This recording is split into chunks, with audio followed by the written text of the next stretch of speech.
As we celebrate the good that has been achieved over the decades since independence, we know there are areas where we have not done as well. We must be truthful to ourselves and admit that in the past few decades, a few of us have failed their motherland. Some of those trusted to run and manage institutions, resources, and safeguard the public interests have turned to be predators. Through their selfishness, greed, and misuse of authority, Kenyans have been denied critical public services and development.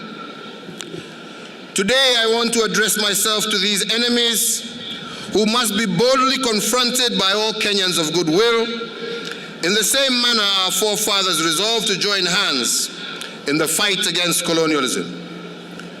Our forefathers' resolve to destroy the yoke of colonialism is what gave birth to our beloved nation. And I have resolved to lead this nation in getting rid of corruption and division, the main challenges we face today, just like colonialism was then. I appeal to all Kenyans to join me in the war that we have started to vanquish corruption.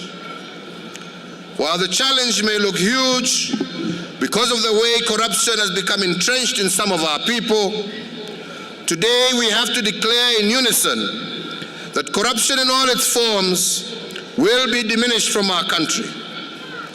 Like colonialism was defeated, so too we shall defeat corruption. I will do my part as president to turn government into an instrument that truly serves you and that respects the sacred responsibility to build Kenya into a truly prosperous, fair, and honest country. You as citizens should take up the fight as a key responsibility of your citizenship. We all know from reading the headlines daily that corruption has also seeped into many other sectors of our society. And we must all seize the moment and play our individual role for our country to overcome this evil. We know of teachers who prey on their pupils, impregnating some of them, preachers who swindle their flock, lawyers who defraud clients, journalists who blackmail people, architects building houses using shortcuts, leading to collapse of such buildings, doctors giving false diagnosis to increase their fees, and pharmacies selling fake medicines.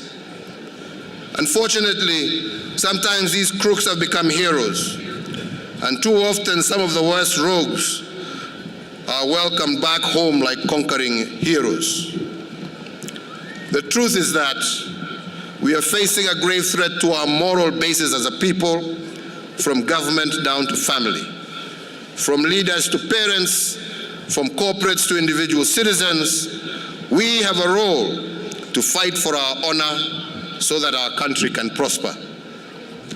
Your providing information will be key to us nailing perpetrators of corruption.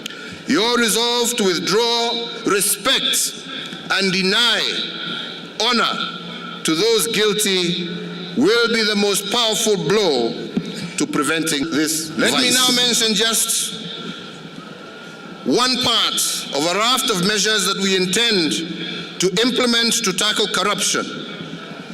As an initial step, all heads of procurement and accounts in government ministries, departments, agencies, and parastatals will undergo fresh vetting, including polygraph testing, to determine their integrity and suitability.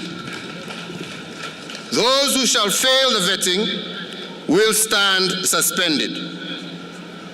I expect this exercise to be concluded before the start of the new financial year, 2018-2019. And in the coming days, you will hear of other tougher actions that will be taken by my government.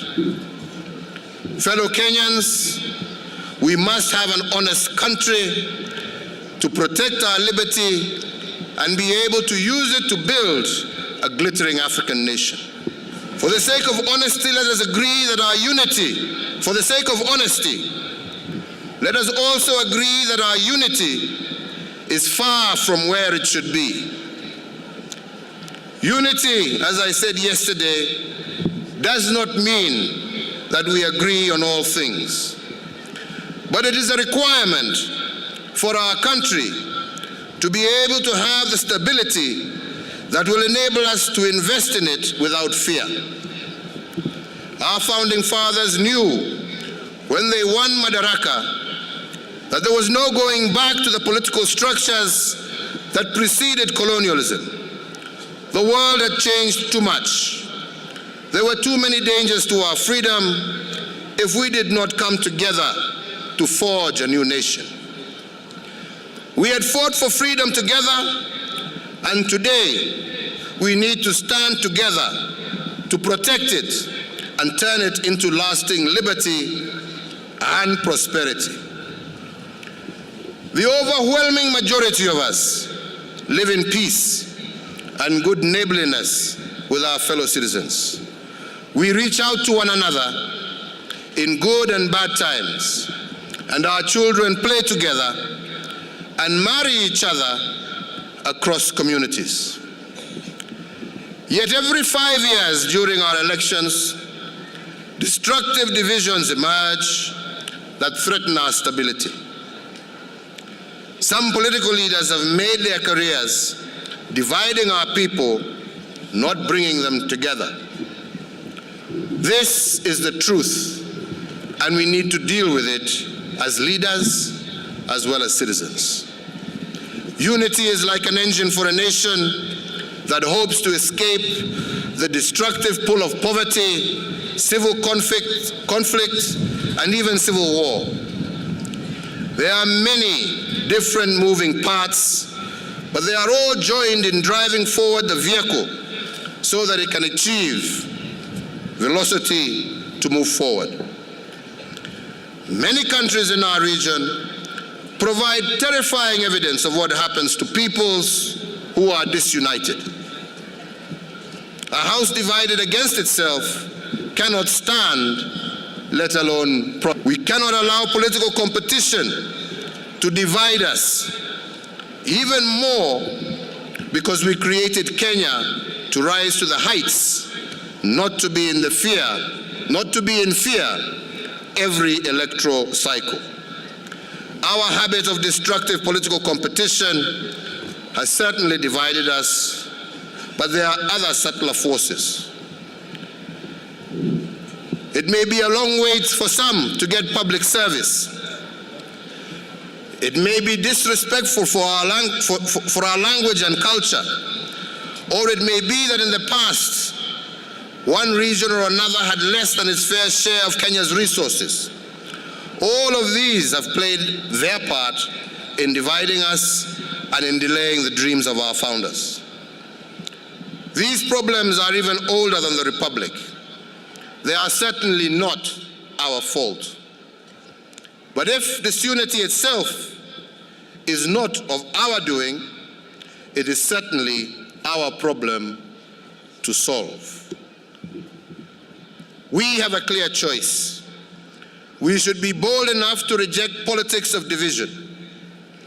We admit that we have made mistakes in the past, but we also have a great opportunity of transforming our society to forge ahead, guided by past experiences, and we must focus.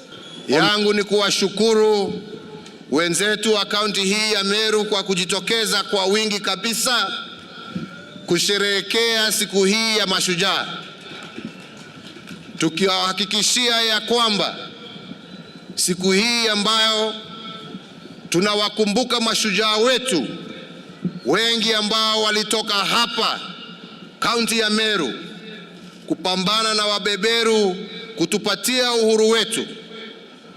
Jukumu ni letu sasa kuhakikisha tumelinda huo uhuru